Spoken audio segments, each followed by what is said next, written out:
وہ ہاتھ پکڑ کے اسے اٹھاتے ہیں. تو عبداللہ بن مسعود کی زبان سے نکل جاتا ہے کہ واللہ تم ان دونوں میں سے بہتر ہو.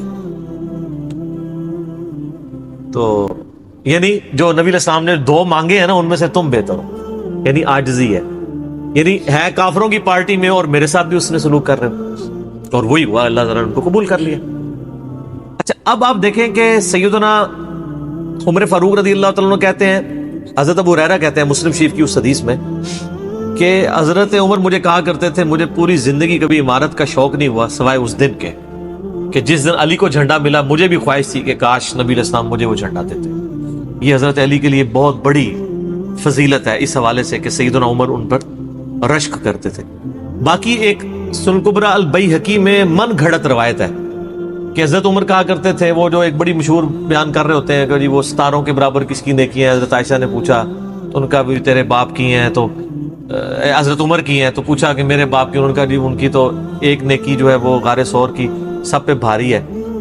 اس حدیث کو شیخ البانی نے، شیخ زبیلی زئی صاحب نے، دونوں نے لکھا ہے یہ موضوع حدیث ہے، وضع کی گئی حدیث ہے، لیکن یہ ہمارے مسلمانوں کے بچے بچے کو یاد ہے. جعلی حدیث ہے، ضعیف نہیں سر، گھڑی ہوئی حدیث ہے. اور جو مسلم شریف کی حدیث تھی وہ ہم نے آگے ایکسپلور کیا کہ حضرت عمر کہتے تھے مجھے علی پر رشک ہے کہ مجھے وہ جھنڈا نہیں ملا اور علی کو ملا. دوسری طرف سیدنا علی بھی سیدنا عمر سے بڑی محبت کرتے تھے.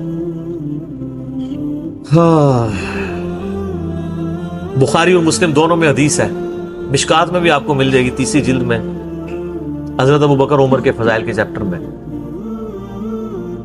عبداللہ ابن عباس کہتے ہیں کہ سیدنا عمر کی میت رکھی ہوئی تھی اور لوگ ان کی میت پہ رو رہے تھے اور اپنے اپنے انداز میں ان کے اوپر سلام پیش کر رہے تھے کہ آپ کی وجہ سے اللہ نے اسلام کو اتنا عروج دیا، رومن اور پرشین امپائر گر گئی، یرموک اور قادسیہ میں اللہ نے مسلمانوں کو فتوحات دی.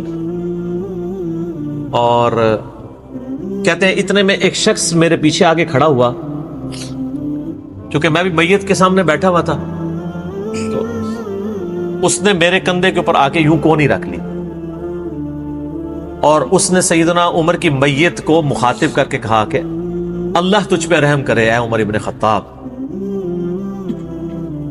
میں نے اللہ کے محبوب صلی اللہ علیہ وآلہ وسلم سے بارہا سنا تھا کہ میں ابو بکر اور عمر فلاں جگہ گئے، میں ابو بکر اور عمر داخل ہوئے، میں ابو بکر اور عمر نکلے. مجھے امید تھی کہ تم اپنے ان 2 ساتھیوں کے ساتھ جا کے ملو گے. کون سے 2 ساتھی؟ سیدنا ابو بکر اور سیدنا محمد رسول اللہ صلی اللہ علیہ وآلہ وسلم. اور اللہ کی قسم اس روئے ارض پہ تم وہ شخص تھے کہ مجھے خواہش ہے کہ میں تمہارے اعمال کے ساتھ اللہ کے حضور پیش ہوں. ظاہر ہے اتنا بڑا عروج سر، انسانی تاریخ کا سب سے بڑا ریولوشن نبی علیہ السلام کا، اس کی ایپیکس سیدنا عمر کے دور میں ہوئی ہے، اور یہ اللہ کا معجزہ ہے. نبی علیہ السلام کی مبارک زندگی میں انقلاب آتا نا تو اس طرح کے تو بہت لیڈر پہلے بھی آئے تھے جنہوں نے اپنی زندگیوں میں انقلاب لے کے آئے تھے. یہ معجزہ یہ تھا کہ وہ شخص دنیا سے چلا گیا، ہزاروں اس کے ماننے والے مرتد ہو گئے عرب قبائل، اور چند مخلص ساتھی ساتھ ہیں، اس کے باوجود اللہ نے رومن اور پرشین امپائر الٹوا دیے. کتنا بڑا معجزہ ہے. اگر نبی علیہ السلام اپنی مبارک زندگی میں کر جاتے، وہ تو اسکندر اعظم بھی کر گیا، بعد میں چنگیز خان نے بھی کیا، بڑے بڑے لیڈر آئے. یہ ڈفرنس ہے، ایک یہ ڈفرنس، اور دوسرا ڈفرنس یہ کہ نبی علیہ السلام نے اپنی وفات کے بعد 10 سال بعد، 20 سال بعد، 30 سال بعد، 50 سال بعد، ایون 500 1000 سال بعد ہونے والے واقعات کو بھی بیان فرما دیا کہ یہ ہوگا. آج تو ہم تاریخ میں دیکھ سکتے ہیں کہ وہ سب کچھ ہوا ہے. اگر آپ کو شوق ہو تو دلائل النبوہ امام بیہقی کی کتاب ہے، 3500 حدیث پہ، 5ویں صدی ہجری میں لکھی گئی ہے. اس میں 500 سال میں جو نبی علیہ السلام کی پروفیسیز پوری ہوئی ہیں نا، منوان اسی طریقے سے موجود ہے. بخاری مسلم میں جو حدیثیں ہیں تاتاریوں سے جنگوں والی، وہ اس وقت تک نہیں ہوئی ہوئی تھی، حدیثیں تو پہلے سے موجود تھی. آج تو ہم ان کو بھی درست مان رہے ہیں. ٹھیک ہے، نبی علیہ السلام نے پریڈکشن کی تھی کہ ان قریب کیسر روم ختم ہوگا، قیامت تک کوئی کیسر نہیں ہوگا. بخاری مسلم کی حدیث ہے، اور دیکھ لیں قیامت تک کوئی کیسر نہیں ہوا. ان قریب پرشین امپائر ختم ہوگی اور قیامت تک کوئی کسرا نہیں ہوگا. آج دیکھ لیں 1400 سال ہو گئے ہیں. سر یہ اسی طریقے سے ہے کہ میں کہوں کہ ان قریب امریکہ اور رشیا ختم ہو جائیں گے ود ان فیو ایئرز، اور قیامت تک کبھی ان کو پاورز نہیں ملیں گی. جو کہ ابھی پاور ہے اور جن کی صدیوں سے چل رہی ہیں، اور وہ پھر پاور بھی ان لوگوں کے ہاتھوں ہوئی ہے کہ جن کے پاس اسلحہ بھی نہیں تھا ان کے ساتھ لڑنے کے لیے، مین پاور بھی نہیں تھی ان کے لیول کی، الٹوا دی اللہ تعالیٰ نے۔ ابن عباس کہتے ہیں کہ حضرت عمر فاروق رضی اللہ تعالیٰ عنہ کی میت پہ یعنی یہ کلام وہ جو شخص میرے یعنی کندھے پہ کونی رکھ کے کر رہا تھا نا، تو میں نے جب اس کو مڑ کے دیکھا تو وہ علی بن ابی طالب تھے جو سیدنا عمر کے بارے میں یہ کلمات کہہ رہے تھے۔ تو یعنی ان لوگوں کی للہیت تھی کہ وہ تعریف کیا کرتے تھے اور کوئی آر محسوس نہیں کیا کرتے تھے۔ اور آپ دیکھیں سیدنا عمر کی بھی کتنی محبت تھی سیدنا علی سے کہ جب کبھی بھی فارن ٹور پہ جاتے تھے اپنی جگہ حضرت علی کو خلیفہ بنا کے جاتے تھے، کیونکہ نبی علیہ السلام جب تبوک پہ گئے تھے تو سیدنا علی کو چھوڑ کے گئے تھے، بخاری مسلم میں آتا ہے۔ حضرت علی رو پڑے، پہلا اور آخری موقع تھا کہ جنگ میں نہیں گئے، تو فرمایا تم اس پہ راضی نہیں ہو، تمہاری میرے ساتھ وہی نسبت ہے جو ہارون کی موسیٰ کے ساتھ، مگر میرے بعد کوئی نبی نہیں۔ تو حضرت عمر اس سنت پہ عمل کرتے تھے، جب بھی وہ جاتے تھے، جب بیت المقدس فتح ہوا چابیوں کے لیے انہوں نے بلایا، سیدنا علی کو اپنی جگہ چھوڑ کے گئے، اس سنت پہ عمل کیا کرتے تھے۔ اور یہ بات شیعہ کے ہاں بھی ملتی ہے۔ میری ایک شیعہ عالم کے ساتھ ایک دفعہ بحث ہوئی، 2011-12 کی بات ہے، تو مجھے کہنے لگے کہ حضرت عمر جو ہے نا حضرت علی کو خلیفہ بنانے میں مخلص نہیں تھے، اسی لیے انہوں نے 6 رکنی کمیٹی بنائی، ان کو چاہیے تھا ڈائریکٹ حضرت عمر حضرت علی کو نامزد کرتے۔ تو میں نے کہا اس کے پیچھے ریزن کیا ہے، وہ تو حضرت عمر نے خود بتائی ہے، بخاری مسلم دونوں میں حدیث ہے۔ ابن عمر کہتے ہیں جب حضرت عمر کو زخم لگا اور اب ہمیں یقین ہو گیا کہ وہ جانور نہیں ہوں گے، کھاتے تھے تو انتڑیاں کٹ چکی تھی، یہیں سے وہ سب کچھ نکل جاتا تھا، تو ہم نے عرض کیا کہ اپنا خلیفہ کسی کو نامزد کر دیں۔ تو انہوں نے کہا اگر میں اپنا خلیفہ کسی کو نامزد کرتا ہوں تو میں اس کی سنت پہ عمل کرتا ہوں جو مجھ سے بہتر ہے، ابو بکر، اور اگر میں نہیں کرتا تو میں اس کی سنت پہ عمل کروں گا جو ان سے بھی بہتر ہے، یعنی رسول اللہ صلی اللہ علیہ وسلم۔ ابن عمر کہتے ہیں جب میں نے حضرت عمر کی یہ بات سنی نا تو مجھے سمجھ آ گئی کہ اب حضرت عمر کسی کو نہیں بنائیں گے، کیونکہ وہ ہمیشہ ہر معاملے میں نبی علیہ السلام کی سنت کو پرائورٹی دیتے تھے، اور وہی ہوا کہ انہوں نے کہا کہ میں 6 رکنی کمیٹی بنا رہا ہوں، بخاری کے اور مسلم کے الفاظ ہیں کہ میں اپنے بعد اس امر خلافت میں ان 6 بندوں سے زیادہ کسی کو اہل نہیں سمجھتا جن سے رسول اللہ صلی اللہ علیہ وآلہ وسلم اپنی وفات تک راضی رہے، اور فرمایا علی، عثمان، طلحہ، زبیر، عبد الرحمن بن عوف، سعد بن ابی وقاص۔ اچھا یہ کون ہے؟ عشرہ مبشرہ ہیں۔ عشرہ مبشرہ میں سے یہ 6 بندے باقی تھے اور ایک 7واں بھی تھا، اس کا نام اس لیے لیا کہ ان کا بہنوئی تھا، سعید بن زید۔ وہ تو معاویہ کے دور میں جا کے فوت ہوئے ہیں نا، سعید بن زید تو بہت بعد میں فوت ہوئے ہیں۔ اور اسی بخاری میں الفاظ ہیں کہ عبداللہ بن عمر کو مشورے میں ضرور شامل کرنا لیکن اس کو کوئی خلیفہ نہ چنے، اور کہا کہ سعد ابن ابی وقاص پہ اگر تم متفق ہو جاؤ تو اسے خلیفہ چن لینا، اور میری اس بات کو دلیل نہ بنانا کہ میں نے اسے معزول کیا تھا پرشین امپائر کی گورنری سے، کہیں ایسا نہ ہو کہ تم اس پہ متفق اور کہو کہ اس کو تو عمر نے اتارا ہوا تھا، اینو تے رہن دو، اس دے باسٹ ایف لگ گئی ہے۔ یہ باسٹ ایف ہے ہی جعلی چیز ہے، اسلام میں کوئی باسٹ ایف نہیں ہے۔